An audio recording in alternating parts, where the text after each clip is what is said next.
Bah oui, on lit l'heure, l'aiguille avance d'un cran, c'est net. La fonction est évidente et le design nous cache un peu tout le désordre. Ouais, c'est le but même de l'objet en fait. Être lisible, immédiat et surtout profondément rassurant quoi. Le but c'est de ne pas montrer l'effort. Absolument. Sauf que, si on retire le cadran et qu'on plonge le regard dans le boîtier, soudainement cette simplicité, elle disparaît complètement. Ah bah oui, là c'est un autre monde. Voilà. On découvre un enchevêtrement chaotique de petits engrenages, des ressorts sous tension permanente, des leviers vraiment minuscules et invisibles qui contrôlent la moindre seconde. C'est fascinant, hein, mais c'est vertigineux de réaliser tout ce qui s'agite en secret juste pour faire bouger une aiguille. C'est la mécanique cachée par excellence. Ce qui a l'air évident en surface nécessite une ingénierie redoutable, presque violente en profondeur. Et la tension de ces ressorts, c'est le seul moyen de maintenir l'ordre apparent. Et c'est exactement là le point de départ de notre plongée d'aujourd'hui pour ceux qui nous écoutent.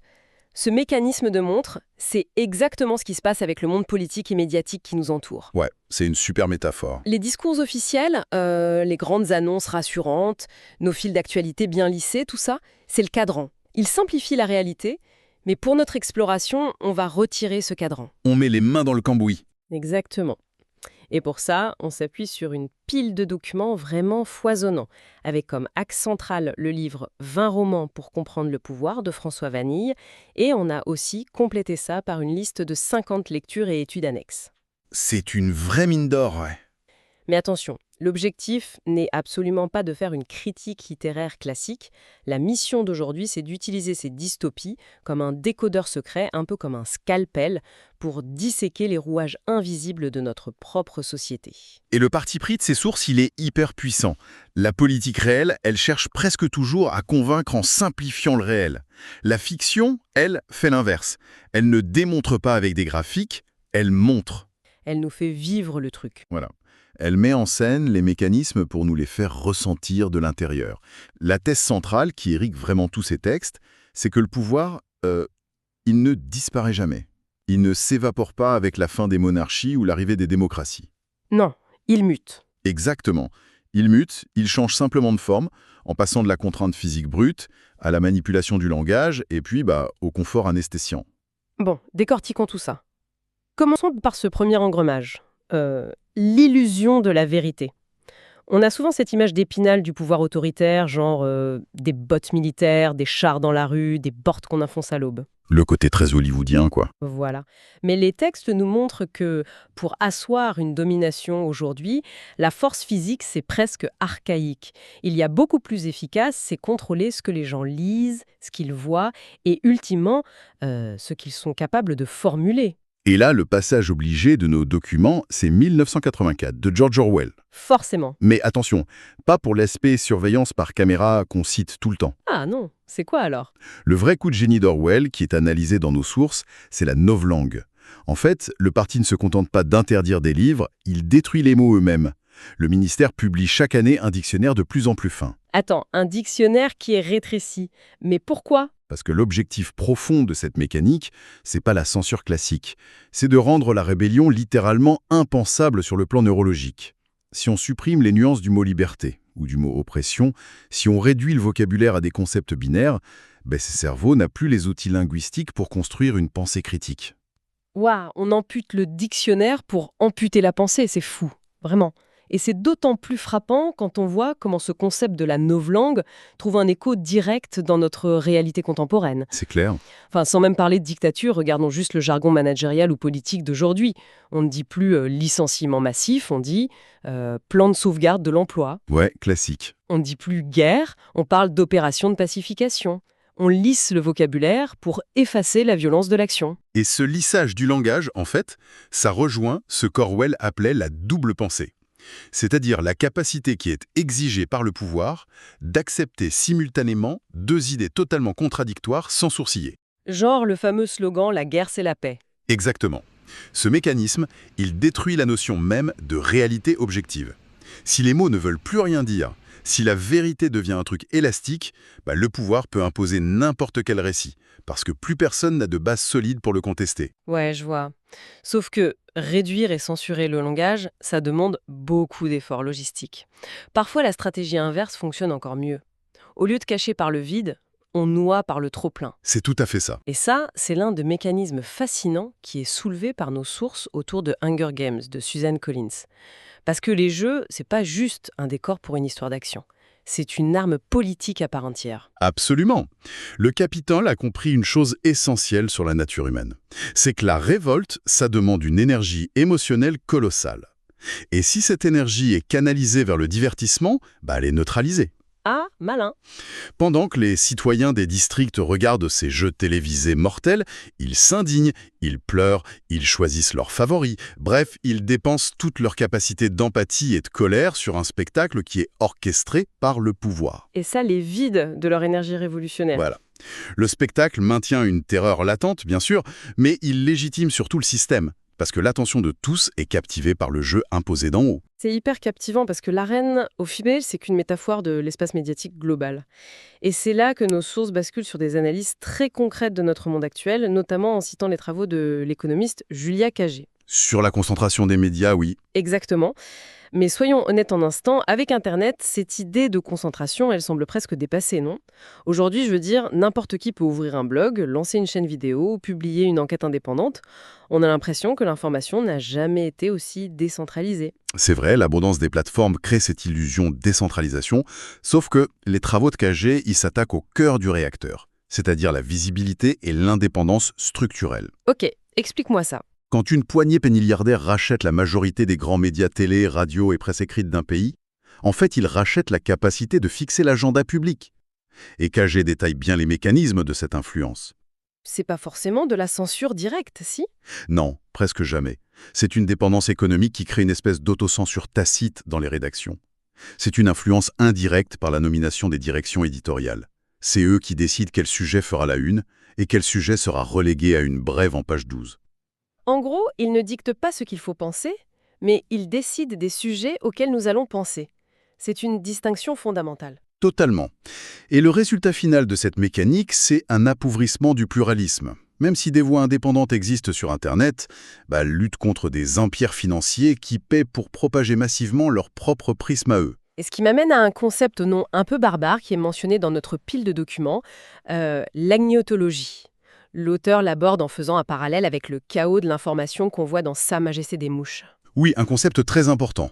De ce que je comprends, l'agnotologie, c'est pas le fait de cacher une vérité au fond d'un coffre, mais c'est plutôt l'art de noyer le poisson en créant artificiellement des fausses controverses. C'est exactement ça. C'est l'étude de la fabrication industrielle de l'ignorance. Le mécanisme, il est redoutable. Les sources décortiquent l'exemple historique de l'industrie du tabac des années 50. Ah oui, un cas d'école. Quand les premières études médicales ont prouvé la toxicité de la cigarette, les industriels n'ont pas essayé de détruire les rapports. Ils ont fait bien pire. Ils ont financé leurs propres instituts de recherche pour publier des études contradictoires. Donc ils utilisaient la science contre la science. Voilà, ils ont utilisé la rhétorique scientifique, le doute méthodique pour faire croire au public et aux décideurs politiques que, je cite, « la science n'était pas encore sûre ». Ils ont acheté du temps en vendant de la confusion. C'est brillant et terrifiant. Le doute est devenu leur principal produit. L'agnotologie montre comment le pouvoir économique moderne s'empare de la complexité pour saturer le débat public. Ça donne l'impression que tout se vaut, que chaque fait possède son fait alternatif. C'est une asymétrie d'information qui est volontairement créée. On retrouve vraiment cette idée de saturation dans l'analyse que nos textes font de Fahrenheit 45, de Red Bradbury. On retient souvent l'image des pompiers qui brûlent des livres, tu sais. Mais le vrai drame du livre, c'est l'omniprésence des écrans muraux qui hurlent en permanence. Oui, ça empêche tout silence. Ça empêche les personnages d'être simplement seuls avec leurs pensées. On connaît tous ce réflexe du doom scrolling aujourd'hui, faire défiler mécaniquement des vidéos dramatiques ou futiles à l'infini sur nos téléphones. N'est-ce pas la version contemporaine et volontaire des écrans de Bradbury ? Le flux perpétuel qui remplace la réflexion par l'épuisement mental. Là, l'épuisement mental, il est indéniable, ouais. Mais cette métaphore, elle cache un piège encore plus pernicieux. Le pire n'est pas d'être saturé, c'est d'être confortablement saturé. Ah, Et c'est ce qui nous fait basculer de la coercition vers l'adhésion douce, la fameuse prison de velours. Tu vois, Orwell prédisait un maintien de l'ordre par la botte, l'espionnage et la douleur. Aldous Huxley, avec Le meilleur des mondes, il a imaginé un modèle bien plus effrayant car il s'appuie sur ce que les humains désirent le plus, le plaisir. et c'est là que ça devient vraiment intéressant. Dans le meilleur des mondes, il n'y a pas de salle de torture. Le conditionnement remplace la police. C'est ça.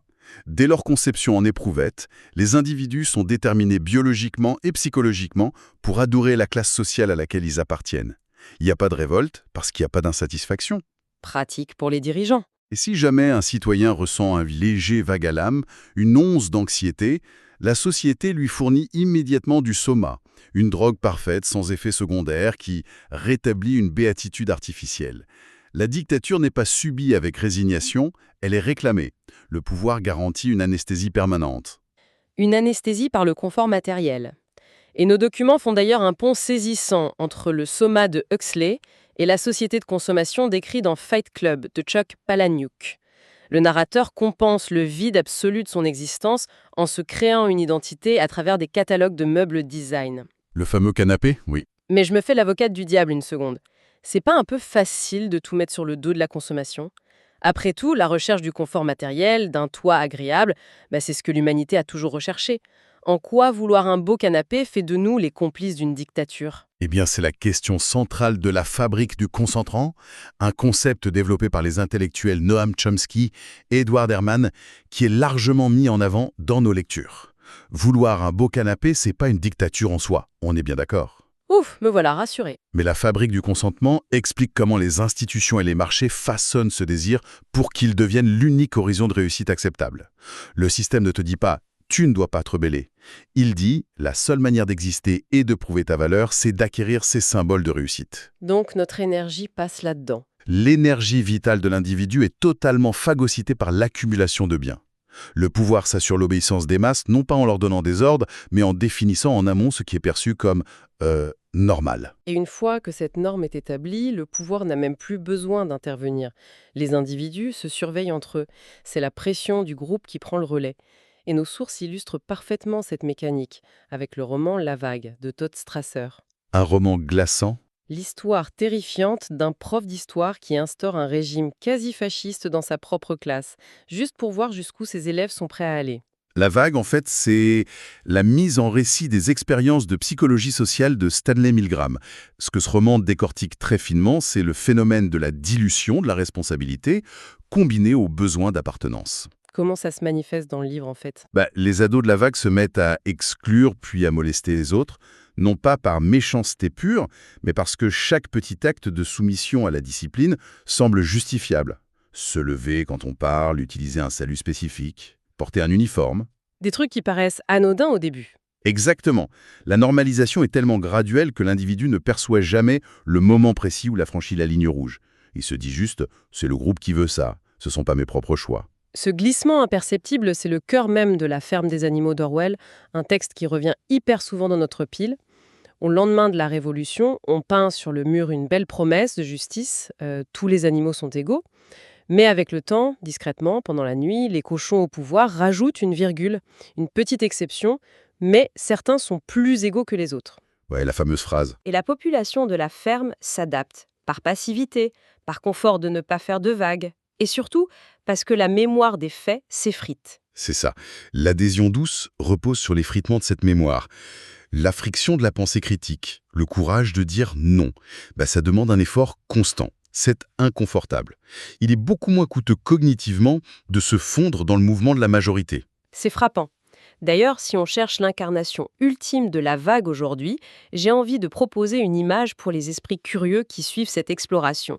Pensons à nos fils d'actualité filtrés par algorithme. Ah oui, très juste. Ces lignes de code créent des bulles idéologiques complètement hermétiques. Ils nous regroupent avec des gens qui pensent exactement la même chose, ils flattent nos biais cognitifs et diabolisent l'extérieur de la bulle.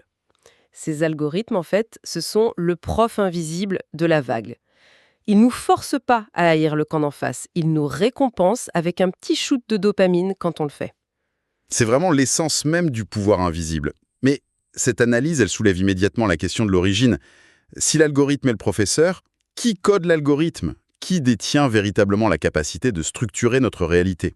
C'est la grande question. Et nos sources indiquent un consensus clair sur cette évolution, c'est que le lieu d'exercice du pouvoir a massivement glissé. Il a quitté la sphère politique traditionnelle, les gouvernements ou les parlements, pour se concentrer dans des sphères économiques et technologiques d'une opacité totale.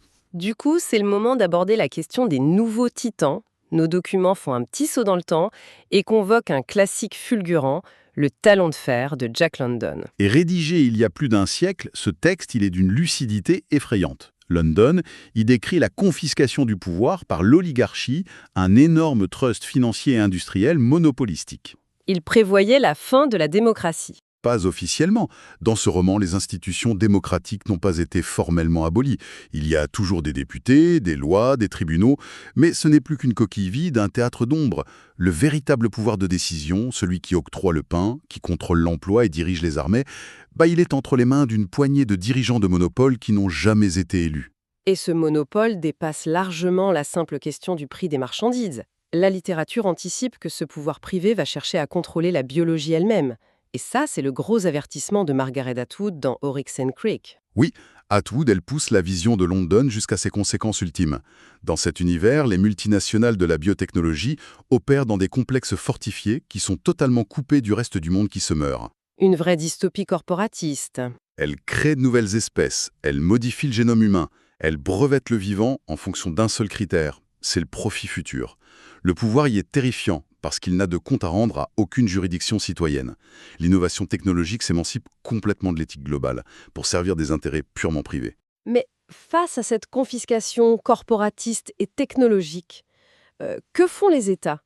Pourquoi les citoyens ne font pas appel aux lois pour se protéger? Et c'est là que l'analyse devient glaçante, parce que quand on se tourne vers l'appareil d'État, on se heurte au monde de Franz Kafka. Voilà. Et le grand apport de la lecture du procès de Kafka, mis en parallèle avec les concepts du sociologue Pierre Bourdieu dans nos sources, c'est de comprendre l'inertie moderne. Joseph K., le protagoniste du procès, il est accusé par un tribunal omniprésent mais insaisissable. Il ne sait même pas ce qu'on lui reproche. Jamais. Il passe d'un bureaucrate à un autre, chaque fonctionnaire appliquant scrupuleusement une petite règle absurde, sans jamais avoir la vue d'ensemble. Bourdieu appelle ça la violence bureaucratique. Ça résonne tellement aujourd'hui? C'est un pouvoir structurel, sans visage humain identifiable, conçu pour épuiser toute volonté de changement.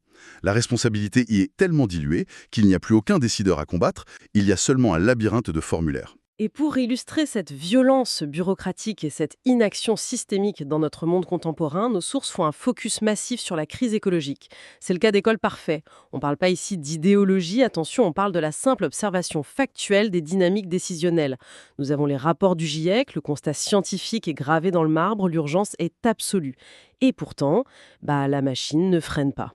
Et c'est parce que l'inaction climatique démontre l'intrication des pouvoirs que nous venons de lister.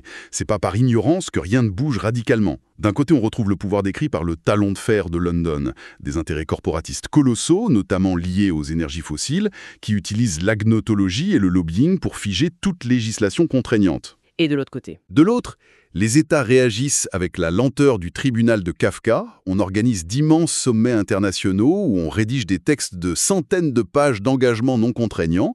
Le pouvoir bureaucratique crée l'illusion de l'action tout en garantissant le statu quo.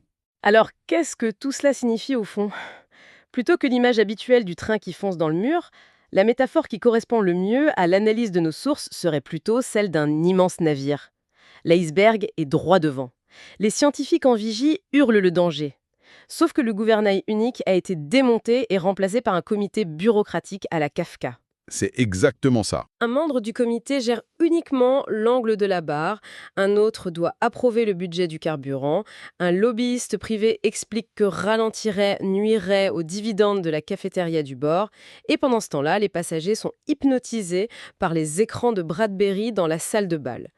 Tout le monde voit l'iceberg, mais personne n'a le bouton tourné sur son propre pupitre. Cette métaphore résume parfaitement la paralysie systémique. L'architecture même du pouvoir contemporain est conçue non pas pour agir face aux grands périls, mais pour absorber et désamorcer les demandes de changement profond. C'est un diagnostic très lourd. Sincèrement, on pourrait ressortir de cette exploration complètement cynique ou même un peu désabusée. Et ce serait une erreur fondamentale. La conclusion de toutes ces analyses littéraires et sociologiques, c'est que lire de la dystopie, comprendre Kafka, Orwell ou Huxley, c'est pas sombrer dans le défaitisme. Au contraire, c'est un acte de légitime défense intellectuelle. Ça nous arme. Exactement. Ces livres déconstruisent la magie du pouvoir. Le pouvoir n'est invincible que lorsqu'il reste invisible, lorsqu'on le prend pour la marche naturelle du monde.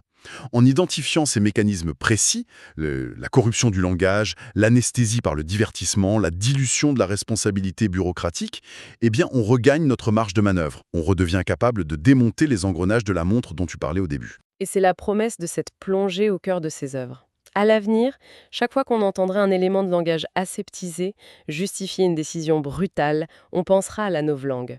Chaque fois qu'on sentira la pression invisible de se fondre dans la masse numérique, sous peine d'être ignoré par l'algorithme, on repensera à la vague. Le simple fait de repérer le mécanisme, c'est déjà en neutraliser une partie. L'esprit critique retrouve un peu son oxygène. Et pour clore ce grand décryptage, j'aimerais soumettre à la réflexion de notre audience une dernière idée très déstabilisante qui est inspirée par la mention dans nos annexes du livre The Singularity is Near de l'ingénieur Ray Kurzweil. Vas-y, je suis prête. Jusqu'à présent, dans tous ces romans d'anticipation, le pouvoir oppresseur, aussi bureaucratique soit-il, il reste humain. Mais les sources posent la question du grand basculement actuel vers les intelligences artificielles. K version silicium. Précisément. Imaginez demain un pouvoir décisionnel conféré à des IA prédictives pour accorder nos prêts, évaluer nos profils professionnels, administrer nos villes ou réguler la justice. On y vient doucement en plus. Oui, des algorithmes profonds dont le cheminement, ce qu'on appelle la boîte noire, dépasse déjà la compréhension de leur propre créateur humain. La bureaucratie algorithmique deviendrait la forme ultime du procès de Kafka. Nous serions jugés par une entité inaccessible, incapable de nous expliquer les étapes de son raisonnement. Ah, c'est vertigineux. Et la véritable ironie tragique, c'est que cette machine mathématique aurait été déployée à l'origine dans le seul but de maximiser notre efficacité et notre confort, réalisant par là même la prédiction du meilleur des mondes, d'Huxley. La fusion parfaite entre le labyrinthe inextricable et la pilule du bonheur perpétuel.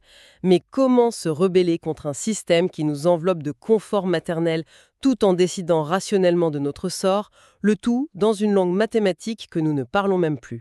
C'est le défi ultime que nous lance l'évolution du pouvoir. Et c'est une réflexion fascinante qui devrait résonner longtemps chez tous ceux qui nous écoutent. Observer attentivement ces mécaniques, c'est le meilleur moyen de garder la main sur l'aiguille de l'horloge. Merci à tous d'avoir plongé avec nous au cœur de ces textes vertigineux.